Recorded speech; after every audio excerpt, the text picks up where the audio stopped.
Hey there, it's Anonymous Tea, where we spill the tea anonymously. Hello, hello, hello, hello, hello, everyone. Hello, YouTubers. Hope you guys are all having an amazing day today. Sending good vibes, sending positivity, sending blessings, and good energy to each and every single one of you. Thank you so much for tuning in. So today we are talking 50 Cent. As you guys know, 50 Cent has been very vocal over the years against Puff Daddy, P. Diddy, Brother Love, whatever you want to call him, right? Sean Diddy Combs, take that. We can't stop, we won't stop. Now has like an eerily disgusting connotation now when you think of all of these victims over the decades that have been subjected to Diddy's alleged nonsense, you guys.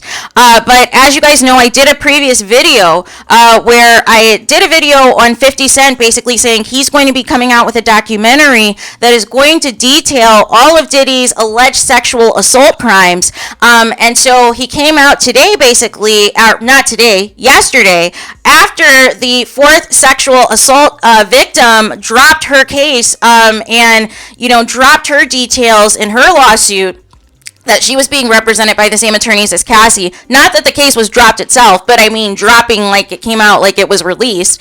The latest lawsuit, the latest set of allegations that are against Diddy, 50 came out and said that all the proceeds from this documentary are going to go to all of the rape victims, you guys.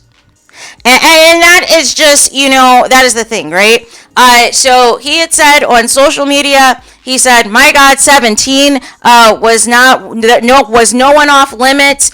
This basically referring to the age of this latest victim, who wanted to be referred to as Jane Doe, which I said in my previous video. This documentary is going to blow you away. Did he do it or not? Coming soon. You know what? I cannot. And then tagged his brands Cognac, his production, and all of the things. So there is that, you guys.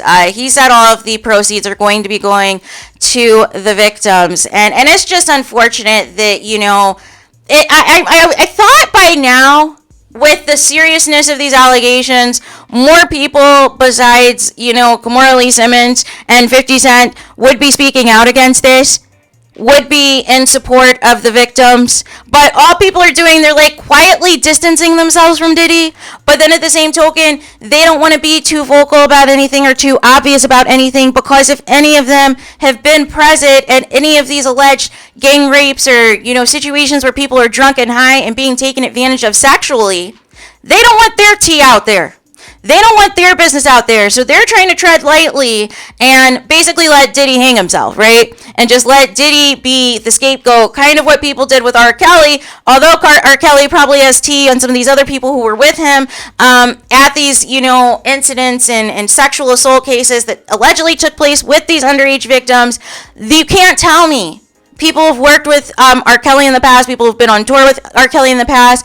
There are certain people who build certain bonds, certain relationships, certain friendships in this toxic music industry. And there is a reason you always see the same people at these parties, because they know what goes down at these parties, right? So you can't tell me that these same people who are conveniently not being named as of now in these lawsuits, right? Because they're looking for a certain fish, right? And before it was R. Kelly, this time is Diddy. But that doesn't mean other people aren't exempt. And that doesn't mean it is possible that some of these other victims of these other A-list male celebrities are currently getting paid off, allegedly, right? So that they never come forward and speak to their abuse, right? Because there are certain people who have a vested interest in having their reputation still protected to this day, because they're considered quote unquote an A-lister still, or because they're married to an A-lister, they want to still keep that status. They want people to still have a pristine image of them and not the tarnished image that is associated with Diddy. It is one thing over the years how we've cracked jokes about how he stole all of his artist money, which wasn't really a joke in the grand scheme of things, but now, and then even the jokes too, that how many people have always disappeared with Diddy, right? It was always a running joke, right? But now there's allegations, there's lawsuits that are supporting a lot of the claims that have been around over the years. And like I said in a previous video, this time it is hitting mainstream media, which is a different avenue, a whole different ball game once mainstream media gets involved, because now the entire world knows your business, right? It's one thing if it's just the black blogs. Sometimes people can make some of that stuff go away, right? And bury those stories. But once it hits mainstream, once it hits Yahoo, once it hits People Magazine, once it hits TMZ, it's over, you guys. New York Times, New York Post, it is over.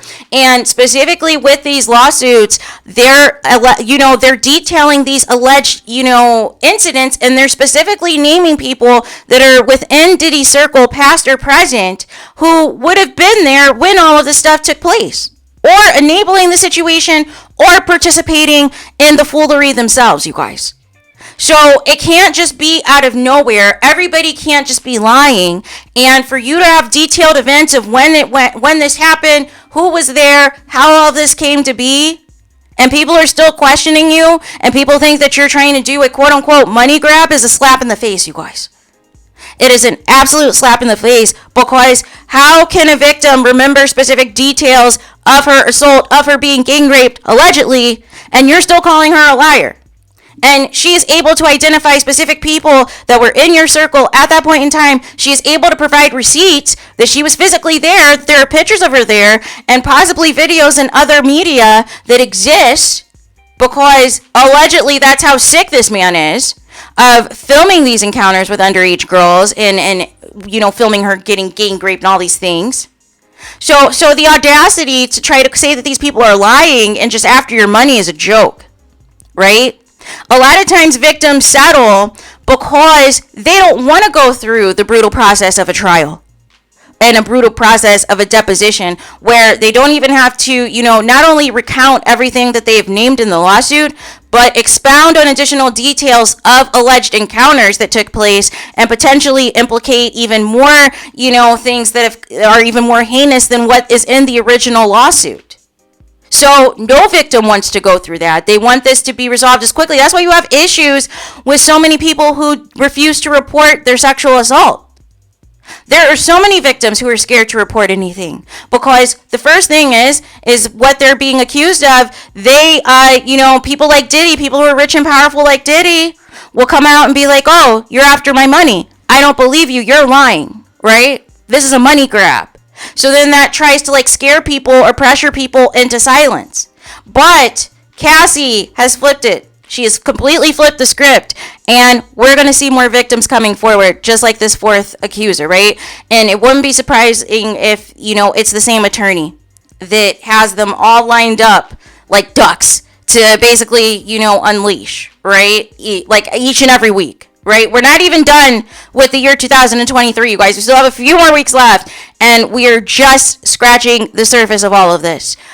So there is that. So let me know your guys' thoughts in the comments. Please do not forget to like, comment, and subscribe. Hit the notification bell so you're notified the moment I post new content on my channel.